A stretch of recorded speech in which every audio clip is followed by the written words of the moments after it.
Super class ഫിഷസിനെ വീണ്ടും നമ്മൾ രണ്ട് ക്ലാസ്സുകളാക്കി മാറ്റുന്നു. കോൺട്രിക്റ്റിസ് ആൻഡ് ഓസ്റ്റിക്റ്റിസ്. ഇപ്പോൾ കോൺട്രിക്റ്റിസ് എന്നും ഓസ്റ്റിക്റ്റിസ് എന്നും മത്സ്യങ്ങളെ രണ്ടായി ഡിവൈഡ് ചെയ്തിരിക്കുന്നത് അവയുടെ എൻഡോസ്കെലറ്റൺ എന്ന് പറയുന്നത്, അതായത് ഉള്ളിലുള്ള മുള്ള് എന്ന് നമ്മൾ പറയുന്ന ആ ഘടന എന്തുകൊണ്ട് ഉണ്ടാക്കിയതാണ് എന്നതിന്റെ അടിസ്ഥാനത്തിലാണ്. അപ്പോൾ കാർട്ടിലേജിനസ് സബ്സ്റ്റൻസ് കൊണ്ടാണ് എങ്കിൽ അത്തരം മത്സ്യങ്ങളെ കോൺട്രിക്റ്റിസ് എന്ന് നമ്മൾ വിളിക്കുന്നു. എന്നാൽ ബോഡി ആയിട്ടുള്ളതിനെ ഓസ്റ്റിക്റ്റിസ് എന്ന് വിളിക്കുന്നു. അപ്പൊ കോൺട്രിൻ എന്ന് പറയുന്ന പ്രോട്ടീൻ ഉള്ളത് കൊണ്ടാണ് കോൺട്രിക്റ്റിസ്. ഇവിടെ ഒസീനാണ്, അതുകൊണ്ട് ഓസ്റ്റിക്റ്റിസ് ബോൺ ഉണ്ടാക്കിയിരിക്കുന്നത്. ഇനി കോൺട്രിക്റ്റിസിന്റെ പ്രത്യേകതകളും ഓസ്റ്റിക്റ്റിസിന്റെ പ്രത്യേകതകളും നമുക്ക് നോക്കാം. ഇതൊരു കമ്പാരിസണിലൂടെ ഇത് പഠിക്കും. അപ്പോ കോൺട്രിക്റ്റിസ് മത്സ്യങ്ങളാണ് കാർട്ടിലേജിനസ് മത്സ്യങ്ങൾ. കാർട്ടിലേജിനസ് മത്സ്യങ്ങൾ. ഓസ്റ്റിക്റ്റിസ് മത്സ്യങ്ങളാണ് ബോണി ഫിഷസ്, അല്ലെ? അപ്പൊ കാർട്ടിലേജിനസ് ആൻഡ് ബോണി ഫിഷ്. ഇനി കാർട്ടിലേജിനസ് ആയിട്ടുള്ള മത്സ്യത്തിന് നമുക്കൊരു എക്സാമ്പിൾ ആദ്യമേ നോക്കാം. ഷാർക്ക് എന്ന് പറയുന്നത് ജീവി, അല്ലെങ്കിൽ തിരണ്ടി വിഭാഗത്തിൽ വരുന്ന ജീവി. തിരണ്ടി അല്ലെങ്കിൽ ഷാർക്ക് ഇത് മറൈൻ ആണ്. അപ്പോ കാർട്ടിലേജിനസ് മത്സ്യങ്ങള് മറൈൻ ആയിട്ടുള്ളതായിരിക്കും. എന്നാൽ ഓസ്റ്റിക്റ്റിസ് നമ്മുടെ ചുറ്റുപാടും നമുക്ക് കാണുന്ന പ്രധാനപ്പെട്ട മത്സ്യങ്ങൾ ചാള, അയില, കരിമീൻ തുടങ്ങിയ മത്സ്യങ്ങളെല്ലാം തന്നെയും ഓസ്റ്റിക്റ്റിസ് ആണ്. അവയുടെ ബോണി ആയിട്ടുള്ള എൻഡോസ്കെലറ്റൺ ആണ്.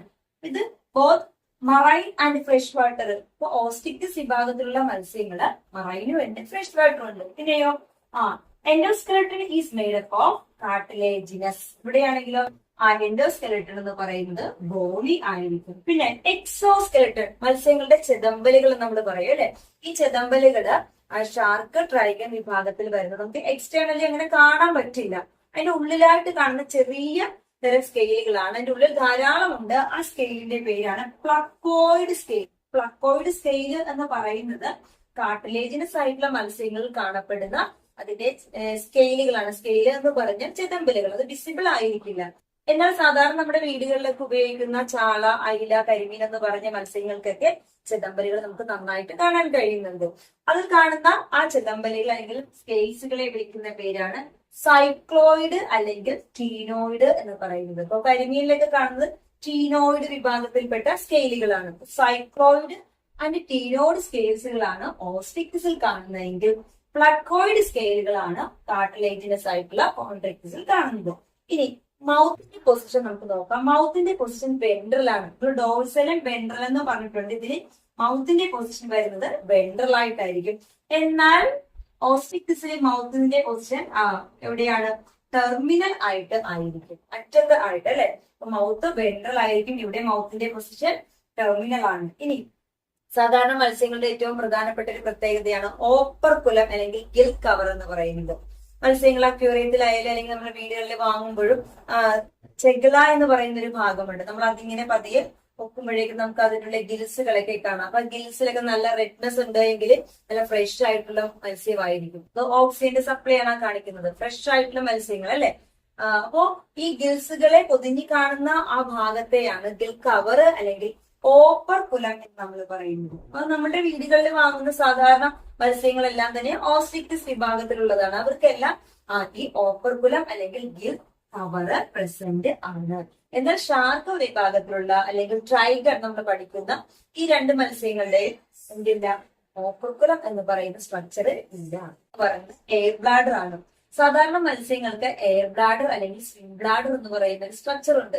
അതുകൊണ്ട് തന്നെയാണ് അവർ വെള്ളത്തിലൊന്നും മുങ്ങിപ്പോകാതെ താഴ്ന്നു പോകാതെ ആ ബൊയാൻസ് കീപ്പ് ചെയ്യുന്നത്. അപ്പോ എയർ ബ്ലാഡർ അല്ലെങ്കിൽ സ്വിം ബ്ലാഡർ മത്സ്യങ്ങൾക്ക് പ്രസന്റ് ആണ്. എന്നാൽ കോൺട്രിക്റ്റിസ് വിഭാഗത്തിൽ വരുന്ന മത്സ്യങ്ങൾക്ക് ഈ എയർ ബ്ലാഡർ അല്ലെങ്കിൽ സ്വിം ബ്ലാഡർ ആബ്സെന്റ് ആണ്. അപ്പൊ അതുകൊണ്ട് തന്നെ ഇവര് എന്ത് സംഭവിക്കാം? താഴേക്ക് മുങ്ങിപ്പോകാനുള്ള സാധ്യതയുണ്ട്. അത് ഒഴിവാക്കുന്നതിനായിട്ട് ഇവര് കണ്ടിന്യൂസ്ലി ഇങ്ങനെ സ്വിം ചെയ്തുകൊണ്ടിരിക്കുന്നു. അപ്പൊ എന്തുകൊണ്ടാണ് കോൺട്രിക്റ്റിസ് വിഭാഗത്തിലുള്ള മത്സ്യങ്ങൾ കണ്ടിന്യൂസ്ലി ഇങ്ങനെ സ്വിം ചെയ്ത് ഇരിക്കുന്നതെന്ന് ചോദിച്ചാൽ അവര് ഓട്ടത്തിലേക്ക് പോയി മുങ്ങി പോകാതിരിക്കുന്നതിന് വേണ്ടിയിട്ട് അവരുടെ എയർ ബ്ലാഡർ ഇവർക്ക് ആബ്സെന്റ് ആണ്.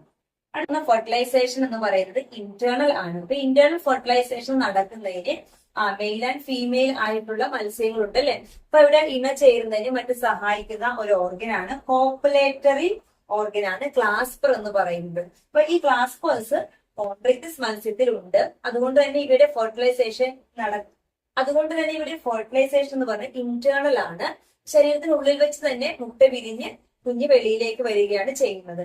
എന്നാൽ ഓസ്റ്റിക്ടിസ് മത്സ്യങ്ങളുടെ പ്രത്യേകത ഇവയിൽ ഫെർട്ടിലൈസേഷൻ നടക്കുന്നത് ഔട്ട്സൈഡിലാണ്. അതിനെ നമ്മുടെ ഫെർട്ടിലൈസേഷൻ ഈസ് എക്സ്റ്റേണൽ എന്ന് പറയുന്നു. അതിനുശേഷം മുട്ട വിരിഞ്ഞിട്ട് പുറത്തു നിന്ന് തന്നെയാണ് വരുന്നത്. അല്ല, ജീവിയുടെ ശരീരത്തിന്റെ ഉള്ളിൽ വെച്ച് അല്ല മുട്ട വിരിഞ്ഞു വരുന്നത്. അപ്പൊ അത്തരം ഫെർട്ടിലൈസേഷൻ നമ്മുടെ എക്സ്റ്റേണൽ ഫെർട്ടിലൈസേഷൻ എന്ന് പറയുന്നു. മറൈൻ ആണ്, എന്നാൽ ഓസ്റ്റിക്ടിസ് ഫ്രഷ് വാട്ടറും മറൈനുമാണ്.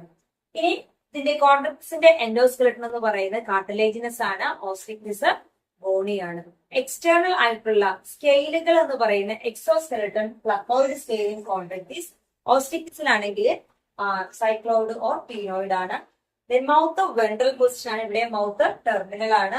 Operculum present in osteichthyes and operculum is absent in chondrichthyes. Air bladder absent ആണ്. ഇവിടെ എയർ ബ്ലാഡർ പ്രസന്റ് ആണ്. ദെൻ ക്ലാസ്പർ എന്ന് പറയുന്ന ഒരു കോപ്പുലേറ്ററി ഓർഗൻ പ്രസന്റ് ആണ്.